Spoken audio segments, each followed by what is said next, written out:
Group C এবং group D এর interview এর জন্য প্রচুর ভিডিও কিন্তু রোজ আসতে চলেছে এবং আসছে। আপনারা এই সমস্ত প্রশ্নগুলোকে ভালো করে রেডি করুন, নোট ডাউন করুন। যদি মনে করেন পিডিএফ কালেক্ট করবেন, এই নম্বর থেকে পিডিএফ কালেক্ট করে নিতে পারেন, কিন্তু মনে রাখবেন এই সমস্ত প্রশ্নগুলোর হাত থেকে কিন্তু রেহাই নেই। এগুলো একদম ফ্রিকুয়েন্টলি আস্কড কোয়েশ্চেন্স এবং এগুলো ধরবেই। কেমন? তার জন্য ভালো করে রেডি করুন, ভালো করে প্রিপেয়ার্ড হন এবং আয়নার সামনে বারবার নিজেকে জিজ্ঞেস করুন প্রশ্নগুলো, নিজে তার উত্তর দিন। আপনার বডি ল্যাঙ্গুয়েজ, আপনার আই কন্ট্যাক্ট, আপনার উচ্চারণ ভঙ্গি সমস্ত কিছুই কিন্তু আপনার পার্সোনালিটিকে ডিফাইন করবে। ওকে, শুরু করছে আজকের প্রশ্নোত্তর পর্ব। ১ নম্বর প্রশ্ন, আপনি যদি অফিসে কোনো কাজ বুঝতে না পারেন তাহলে কি করবেন?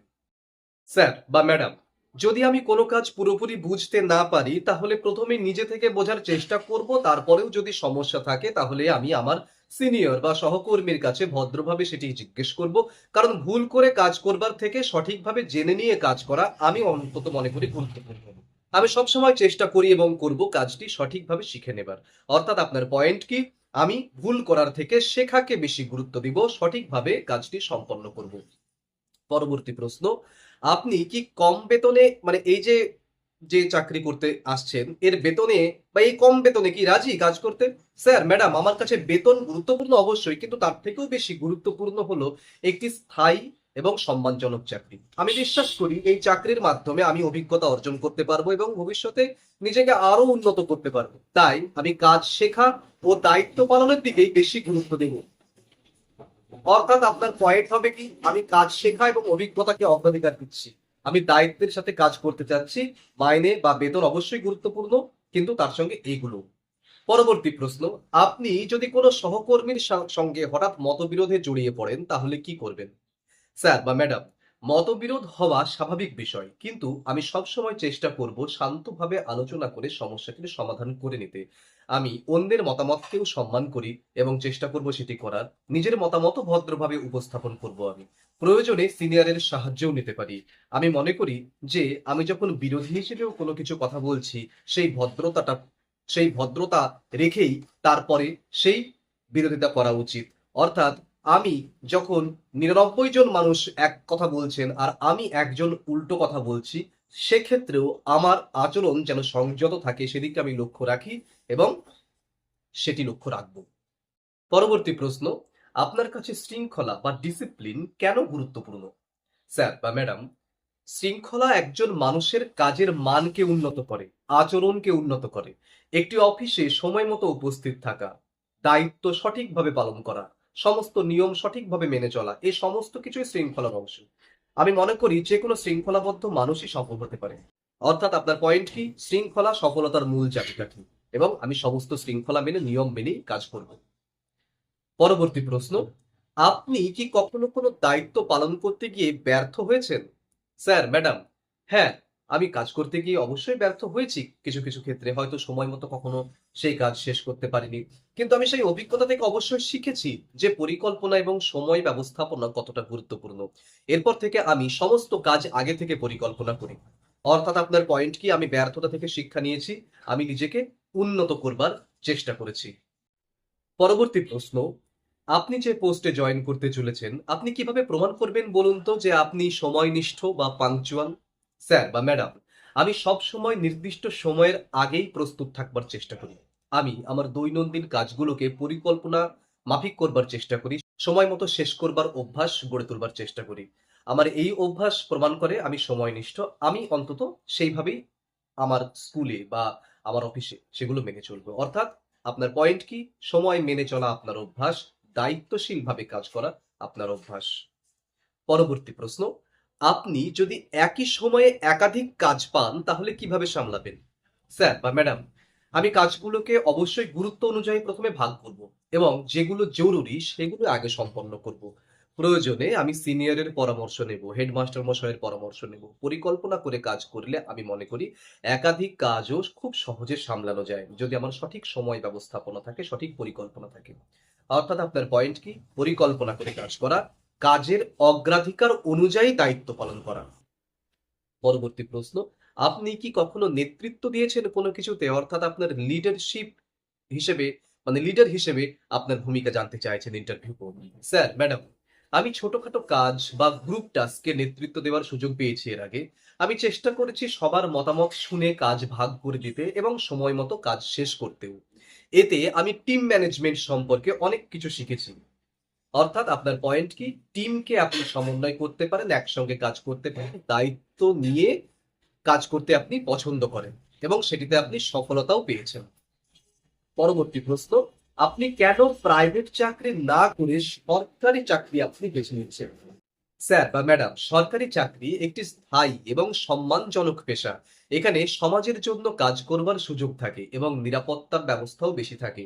আমি চাই দীর্ঘমেয়াদী একটি স্থায়ী কেরিয়ার গড়ে তুলতে এবং অবশ্যই আমার অফিস বা স্কুল বা সমাজের সেবা করতে। তার মানে আপনার পয়েন্ট কি? আমি স্থায়ী এবং সম্মানজনক কেরিয়ার চাই এবং আপনি সমাজের জন্য কিছু কাজ করতে চান। এবার আপনাকে বলি, এই যে আপনি সরকারি বেসরকারি এই ব্যাপারটা, এখান থেকে কিন্তু প্রচুর প্রশ্ন হয়। মানে আপনাকে দেখা যাচ্ছে জিজ্ঞাসা করা হলো যে আপনার সন্তান কি বেসরকারি স্কুলে পড়ে? আপনি বললেন হ্যাঁ। তো সেক্ষেত্রে আপনি নিজে সরকারি স্কুল খুঁজছেন কাজের জন্য, এদিকে ছেলেকে একটা বেসরকারি স্কুলে পড়াচ্ছেন, এটি কেন? দেখুন, এই সমস্ত জিনিসগুলো আগে থেকে যদি আপনি প্রিপেয়ার্ড না হয়ে যান, ওখানে কিন্তু নাকানি চোবানি খাবেন। তাহলে এসব ক্ষেত্রে কি বলবেন?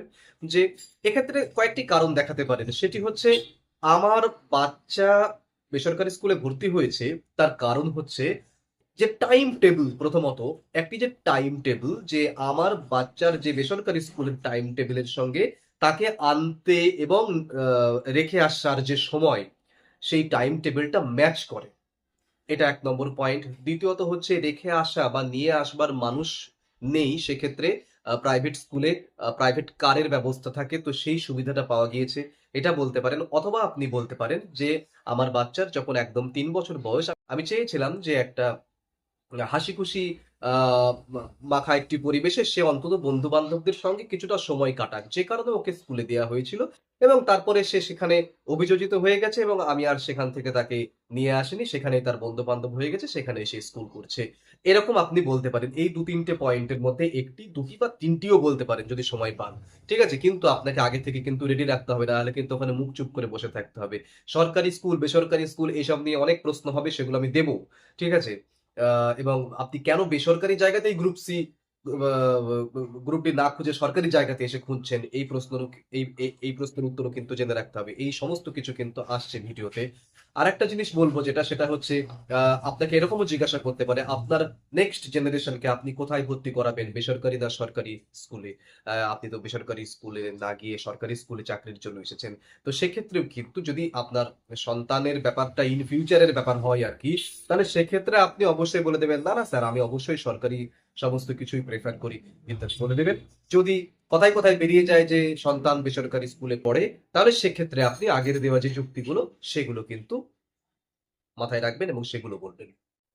পরবর্তী প্রশ্ন, আপনার জীবনের লক্ষ্য কি? স্যার বা ম্যাডাম, আমার লক্ষ্য একজন সৎ, দায়িত্বশীল, দক্ষ সরকারি কর্মচারী হওয়া। আমি চাই আমার কাজের মাধ্যমে মানুষের উপকার হোক, আমার অফিসের উপকার হোক, আমার স্কুলের উপকার হোক এবং অবশ্যই যেন আমি নিজের পরিবারকে সহায়তা করতে পারি।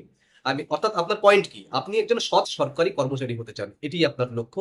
দায়িত্ব এবং নিষ্ঠার সঙ্গে যেটি পালন করবেন। মনে রাখবেন, লক্ষ্য আর শখ কিন্তু এক নয়। অনেকে গুলিয়ে ফুলিয়ে ফেলে। এই শখ বিষয়ে প্রচুর ভিডিও আসছে। হ্যাঁ, এই শখ বিষয় কিন্তু আপনাকে জিজ্ঞাসা করবে এবং একটা শখ আপনার পার্সোনালিটিকে ডিফাইন করে। সুতরাং সেগুলোও কিন্তু কাউন্টার প্রশ্নগুলো কিন্তু রেডি রাখতে হবে। আচ্ছা, এবার বলে দিই, এই যে আমি প্রত্যেকটা প্রশ্নের উত্তর বলবার পরে পয়েন্ট কথাটা উচ্চারণ করছি, সেটি হচ্ছে আপনার পয়েন্ট বলতে আমি বলতে চাইছি এটুকু, যে ওইটুকু মনে থাকলে আপনি টোটাল ব্যাপারটাকে এক্সপ্লেন করতে পারবেন। আপনি এক কথাতেও বলতে পারেন, ২-৪ কথাতেও বলতে পারবেন। কিন্তু পয়েন্ট যদি মিস করে যান, তাহলে কিন্তু আর সম্ভব নয় উত্তর দেওয়া। যে কারণে আমি প্রত্যেকটা উত্তর বলবার পরে তার পয়েন্টগুলো আপনাদের আবার আরেকবার রিমাইন্ড করে দিচ্ছি কিন্তু। ঠিক আছে? আপনারা সেগুলোকে খাতায় নোট ডাউন করে বারবার প্র্যাকটিস করুন। যদি মনে করেন পিডিএফ কালেক্ট করবেন, পিডিএফ এর নম্বর কিন্তু ভিডিওর মধ্যে বেশ কিছু জায়গায় দিয়ে দিয়েছি। সেখান থেকে আপনারা কিন্তু টোটাল পিডিএফ কালেক্ট করতে পারেন। এই সমস্ত ভিডিও প্রত্যেক দিন আসছে। বিশ্বাস করুন, এই সমস্ত জিনিসগুলো আপনারা যত দেখবেন, উত্তর দেবার ক্যাপাসিটি তত বাড়বে। যত পড়বেন তত উত্তর দেওয়ার ক্যাপাসিটি বাড়বে। অর্থাৎ আপনাদেরকে কিন্তু এই এখন বইয়ের সাবজেক্টের জিনিসপত্র, হ্যাঁ, সেগুলো থেকেও প্রশ্ন উত্তর হবে, সেগুলোও দেয়া হবে। কিন্তু তার থেকেও বেশি ইম্পোর্টেন্ট যেগুলো, মনে রাখবেন, আপনার পার্সোনালিটি টেস্ট হতে চলেছে। আপনার পার্সোনালিটি কিন্তু শুধুমাত্র আপনার ওই বইয়ে পড়া জিনিসপত্রের মধ্যে সীমাবদ্ধ নয়। আপনি কি করে উচ্চারণ করছেন, আপনি কি করে কথা বলছেন, কি করে প্রত্যেকটা প্রশ্নকে ট্যাকেল করছেন, আপনাকে কনফিউজড করবার চেষ্টা করছে, আপনি কি করে ঠিক থাকছেন সেখানে, এই সমস্ত কিছু কিন্তু দেখা হবে।